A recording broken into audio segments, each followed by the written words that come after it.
Okay, Springboks versus Georgia. Springboks had 20 weeks off, okay? And I kid you not, for the first 30 minutes, I genuinely thought I am watching the Bloemfontein miracle unfolding in front of my eyes as Georgia was leading the Springboks 9 points to 5. And I was genuinely thinking how many points the Springboks gonna lose on the World Rugby rankings, the stupid World Rugby rankings, if they lose this game. I kid you not. It was, I was like, I don't know what I was watching. The first 30 minutes or so, Georgia was leading the Springboks, and the Springboks was just so rusty, mistakes everywhere, and oh my god, I genuinely thought Georgia could potentially beat the Springboks there. I was really, really scary.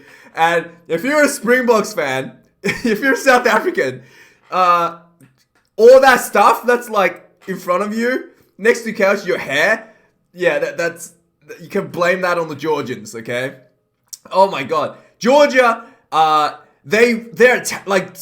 Springboks had a really good defense. The Georgia's attack is not really that clinical, so they weren't able to really get close enough to actually score a try. But Georgia was really good, like up front in defense. They're quite good at the breakdown.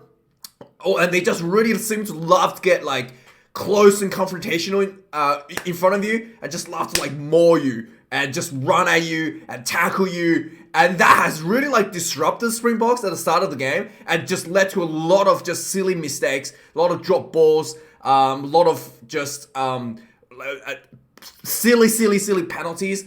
At the breakdown, really uncharacteristic for the Springboks and really allowed Georgia to play and build onto that penalty, get inside the Springboks half, put pressure on, and get more penalties and get conversion points out of the Springboks. So it looked really like, I was really worried that the Lions series was out the window. In about 30 minutes in the game, I was like, the Lions series is gone. If this is the Springboks gonna play, it was gone. Okay, let's start. I don't want to talk like 40 minutes on this game. So, the game started, okay? Everybody's waiting. Everybody's like emotional after Sikaletti Africa is played, and everybody's just waiting to see the world champions play, okay? And you're just teetering on the edge of your seat. You're waiting for the ball to kick off. The referee blows the whistle. Georgia gets the kickoff. Springbok on the receiving end. The ball goes over. Goes to, what's his name? Ibn Itzbeth. The best lock in the world, right? He gets lifted up in the air, Itzbeth, and he reaches up to try to catch the ball. He misjudges the ball. Ibn Itzbeth misjudges the kickoff. He jumps off, and the ball overshoots him. He even like reaches back trying to catch the ball. The ball overshoots him, and he lands in front of his partner, Mosert, the number 4, I think, or maybe 5. Anyway, he lets the other second rower, Mostert, he's like behind him.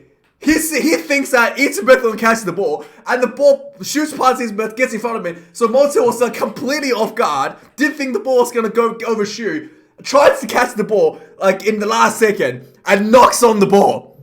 Right on the kickoff, the Springboks knocks on the ball, and you're like, okay, that's not a good start, but it's okay. We know rumors. We've heard rumors that the Georgians loves the scrum. They love the scrum. Apparently, they have a national holiday or something where the entire villages just gets together and just scrum each other. Like 200 people, 1,000 people just scrum each other in the middle of the town center, okay? Apparently, that's something they do in Georgia. So there's a rumor that they love to scrum. And you're like, okay, I'm interested to see what this scrum's gonna go. This is the first scrum, and the Springboks won the Rugby World Cup against England for the famous dominant scrum. So you're like, okay, the Springboks, let's see how the scrum goes.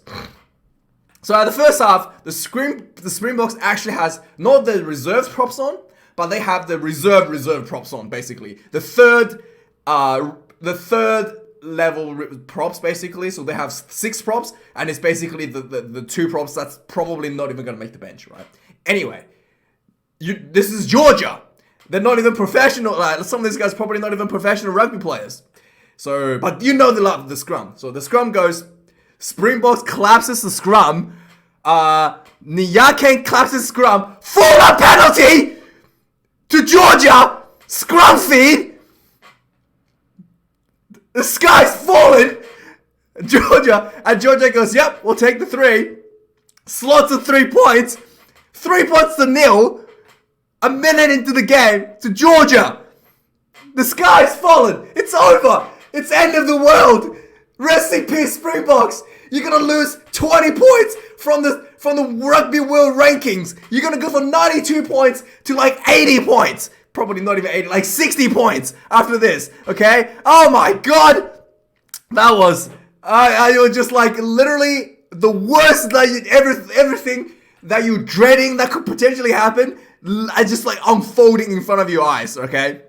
Luckily, the Springboks redeemed themselves a bit, and you just like settle all the nerves a bit. A few minutes later, Springboks were attacking, just like a nice little attacking phase, right? Just nice hands around the halfway mark, a little bit of running, a little bit of draw and pass, all the way to the winger, Afalele Fasi. He's a relatively new player, I believe. I think, yeah, and one of my viewers was telling me, oh, he's going to be really, really good. Sure enough, this is his debut. First time he touched the ball in international rugby, wearing a Springbok jersey. He runs down the sideline, shrugs off 2 defenders, struts down the sideline, and the fullback swoops around trying to take him out. He jumps over, plants the ball down before he gets out in touch.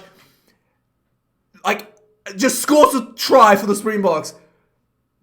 First time he ever touched the ball as a debutant for Springboks.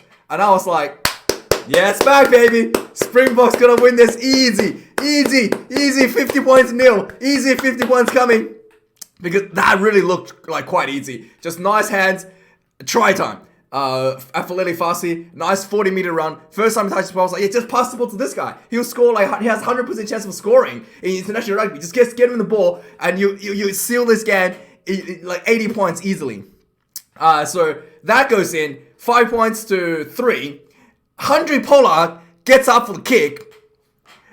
It's short. It's not really like an easy kick because he puts the ball. It was like he got in on the sideline, but you're like Henry Pollard's pretty good, okay?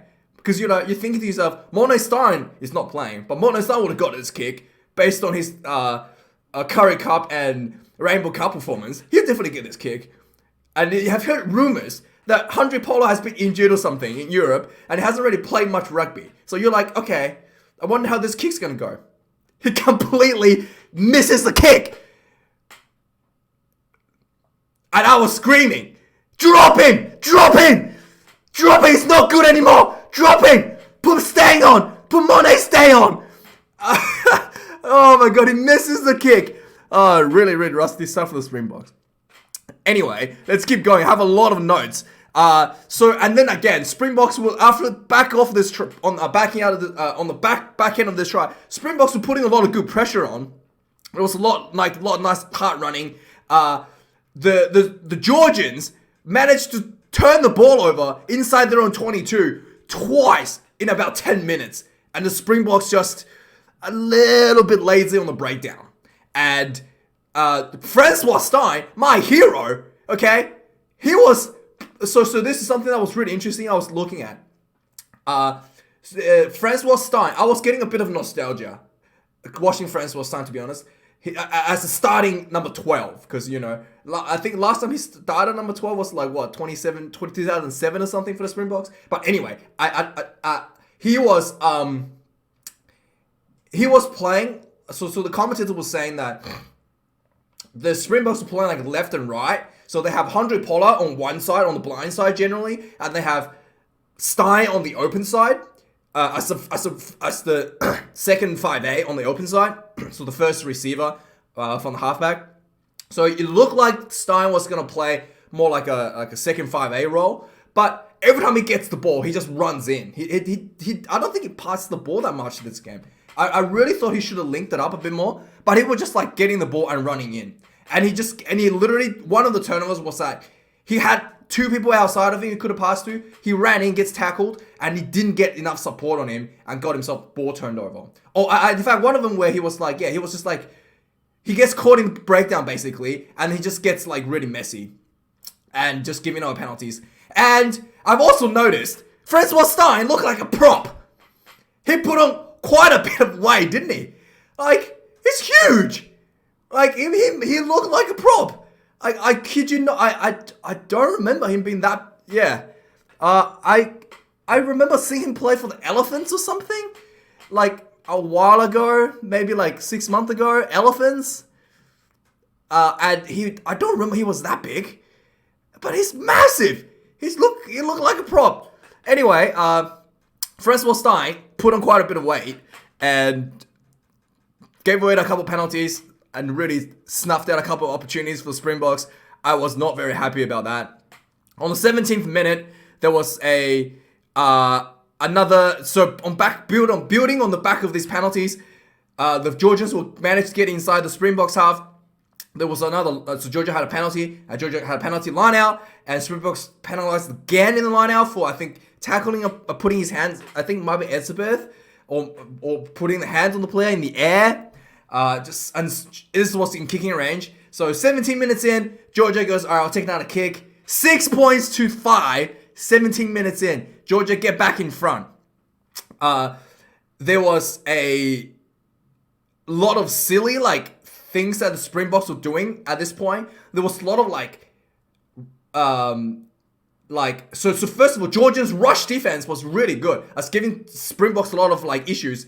Vinny LaRue dropped the ball, I think once, maybe twice, due to Georgians' rush defense. But luckily, one of the times I think the Springboks had advantage, so he didn't actually lose the ball. They just got they just took the advantage.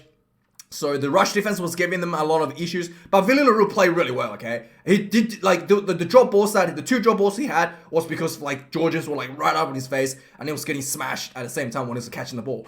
But he was really really good under the high ball, but his other executions is a little bit off. So there was one point where around 21 minutes he gets the ball, so he was getting rushed, so he kind of identifying the space behind the Georgian defense. So he's trying to kick the ball over for a little chip over to where space are, and he just kicks the ball out on the full, and that was just putting your hair up moment. And then on the 29th minute, what was it happened? Yeah, there was another there was so Georgia did that. Vinny LaRue did that once, and there was another one. Where I think someone else did something similar, they just kicked the ball away. I think Pollard might have did it, but Pollard did it much better. He grubber kicked behind, the ball went out just about 5 meters out, which was really, really, really good kick. So forces Georgia to do a defensive line out. And there was, again, there was another, and then eventually around 30 minutes, let me see what happened here. So eventually around 25 minutes, due to these as a result of these silly kicks, Vinny LaRue kicked the ball out on the full twice when he was trying to do the chip kick. So eventually Georgia were able to build some pressure back onto the Springboks, get it back inside the Springboks half, and once again there was a penalty on the breakdown. Can I see who he was? There was another penalty at the breakdown. Yeah, I think there was another penalty on the breakdown. I think there was another penalty.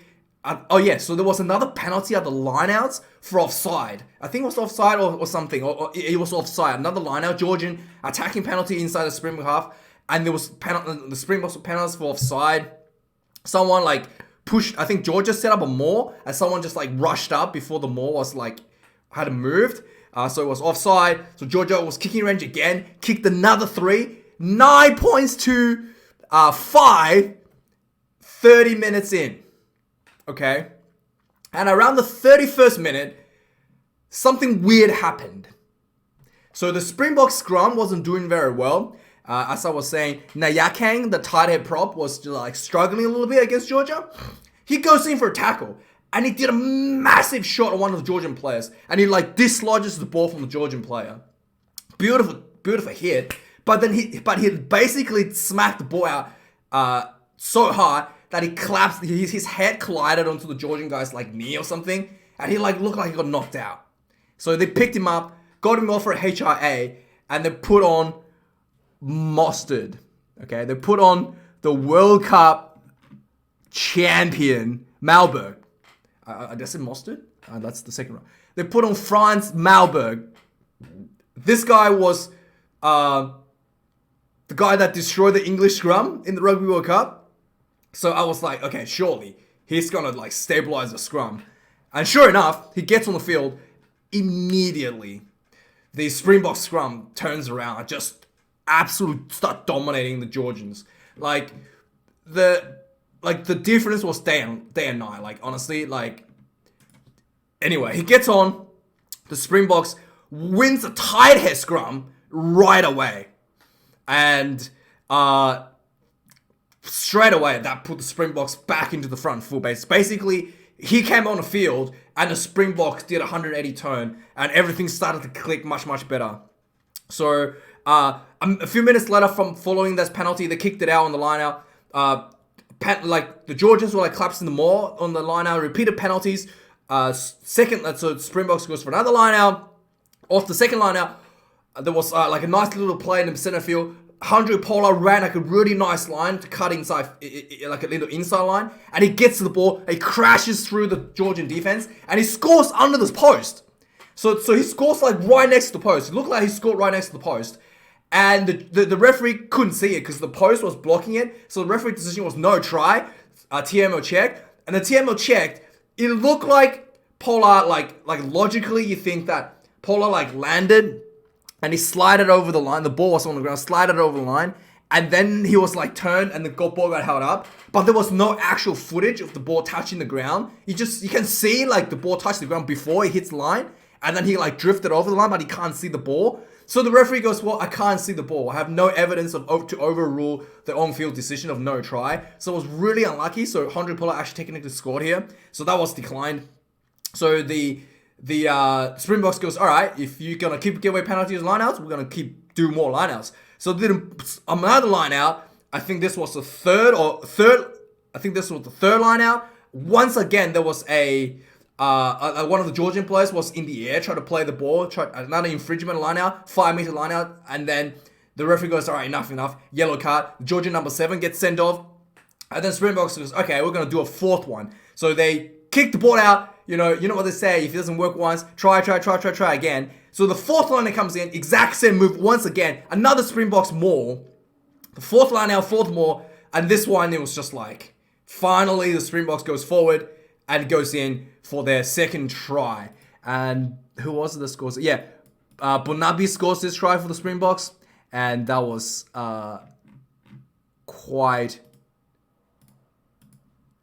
finally they were able to crack the Georgian defense. And now that the Georgia has one person in the bin, that's just, not looking very good for them. And that was 5 minutes left in the first half, and that yellow card really starting to hurt. And then building on the back of that try, there was Georgia kicked off. Villarreal catches the ball cleanly in the air. He sees the space out wide, spreads the ball out wide to Fassi again. Fassi runs down the sideline, gets himself a little bit of space, and then as the fullback comes up to push him out, he did a nice little chip over the top infield. Really, really good play from this guy, Afilele Fassi. He kicks the ball infield. The ball bounces favorably for the Springboks, and the Springboks number 9, Reinach, gets the ball, gets the bounce, and he runs in right away. Back-to-back tries for Springboks. 38 minutes in, Springboks gets himself back in front. 19 points to 9 going into halftime. So that last flurry of 2 tries really, really saved the Springboks. And the Springbok fans will be like breathing a sigh of relief after that, I'm pretty sure. Second half starts, the game really starts to stabilize. Basically, there was another penalty for Stein. I have it here for for like Stein just running the ball, getting himself caught on the breakdown. And there was a nice set of attacking around 45 minutes where Springboks were building a lot of phases. The Georgian defense was really good. The Springboks built like 11 phases. And at one point, the commentator got... So there was like a lot of people down on one side. And then there was wide open space on the other side. Big open field with like 3 Springboks like just wide open with no one to cover them. And the commentator goes, "Oh, look at this. Huge overlap on the right-hand side. Surely the Springboks will score here." And then they screw up the passes. The ball bounces on the ground, and the Georgians sweeps around and covers the defense. And like, no, it didn't score. And you're just like, oh, thanks, commentator. You'd really curse that. And then at the 49th minute, the Springboks truly brings on their entire front row, this reserve front row. So the HIA guy, Nayakang, he gets back on the field. So at 49th minute, officially, the Springbok World Cup winning front row is back on the field. Not World Cup winning front row, but yeah, World Cup winning front row is on the field. And that's when the Georgian scrum really got screwed over. This is the World Cup winning scrum against England. I did not see any other way it'd go. Right away when they came on the field, the Springboks was like inside the Georgian 25, putting pressure on. Double, like, the Springboks like, yeah, we're going to go for a scrum off a penalty. The first scrum destroys the Georgians, penalty, and the Springboks go do another scrum. Another scrum, again, destroys the Georgian scrum, another penalty, and they look like the Springboks want to go for a penalty try. And then the referee goes, all right, what do you want to do? So now we're going to another scrum. First scrum, Georgians again gets destroyed, but finally like managed to kind of hold on. The Springboks will the scrum on the block to the blind side. The number 8 from the Springboks, Smith, he picks up the ball, he runs over the blind side, and as the scrum kind of turned, so like he was basically like 6 meters away from the line, and there was no one because all the Georgian players were turned inwards on the scrum, and he runs in for the try. Really excellent executed scrum. At that point, he really started to show the difference between the Springboks and the Georgians. The gap really started to show. Like the world champion, like this is a world championship execution, and he really starting to look like Georgians are, amateurs again playing as professionals here. This was really smart. This was really just beautiful scrummaging, and really just like settled a lot of nerves in the minds of the Springboks, I think. And then on the 58th minute, the Springboks gets another try. There was a nice little attack. Springboks front foot start attacking. The Georgians were under a lot of pressure.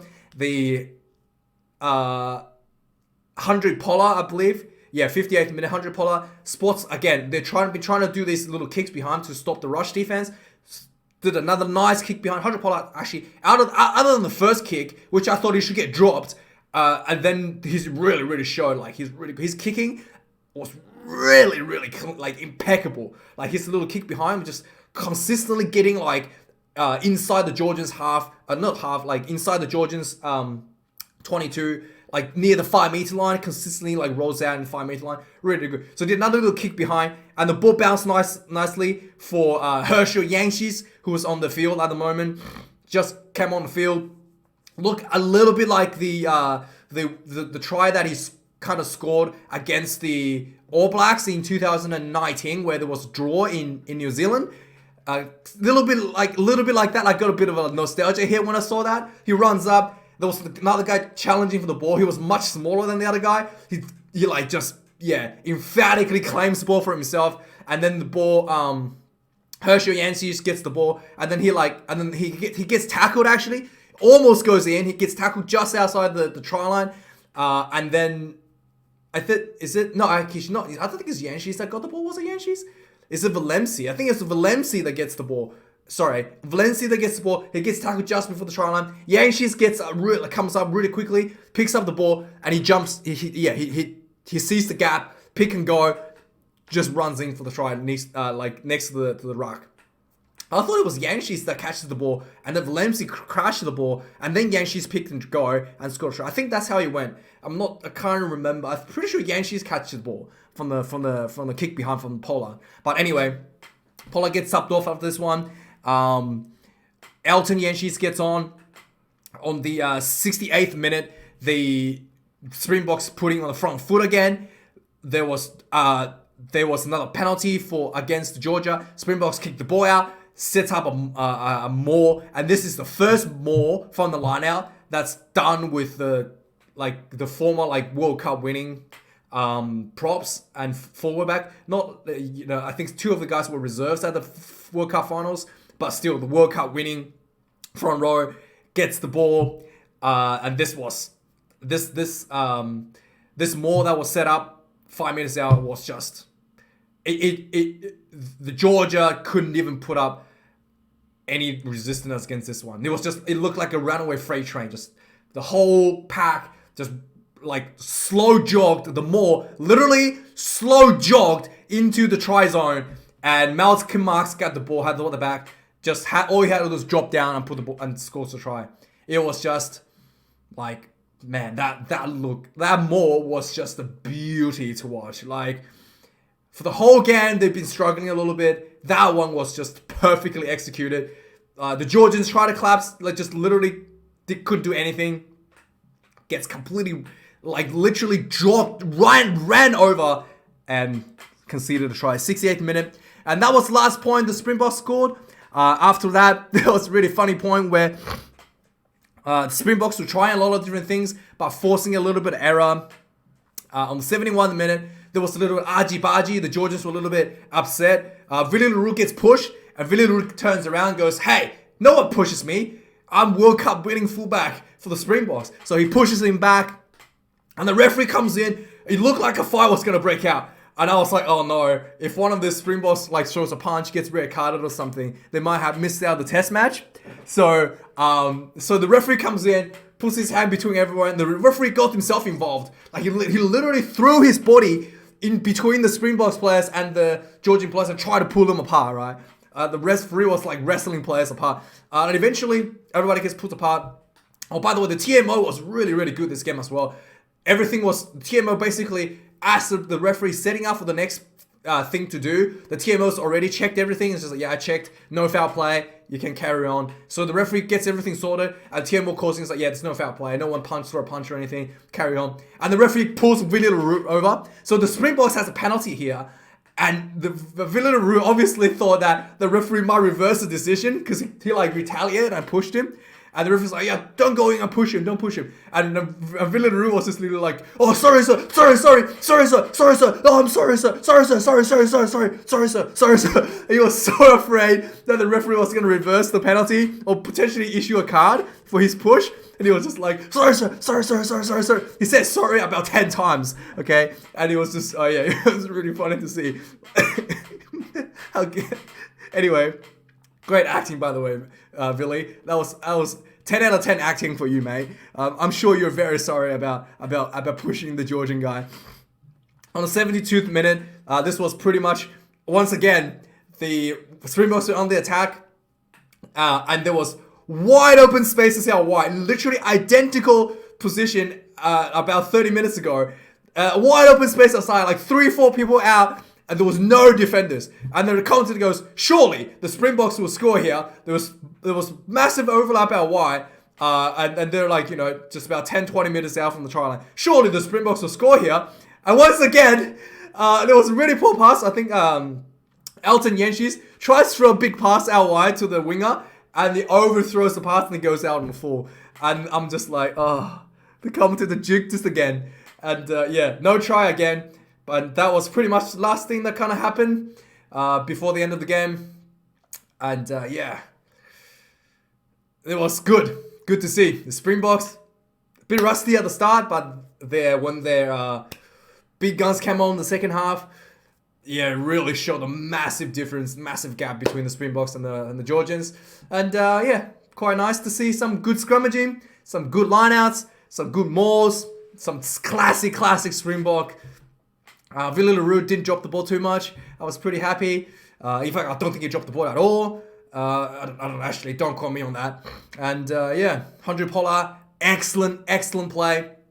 Good chips behind, good ball, good hands, good running, good everything. Everything's good. Anyway, guys, thanks for watching this video, and I'll see you guys a bit later today. There's a lot of rugby this weekend, so I'm pretty excited. 4th of July, baby. Thanks for watching.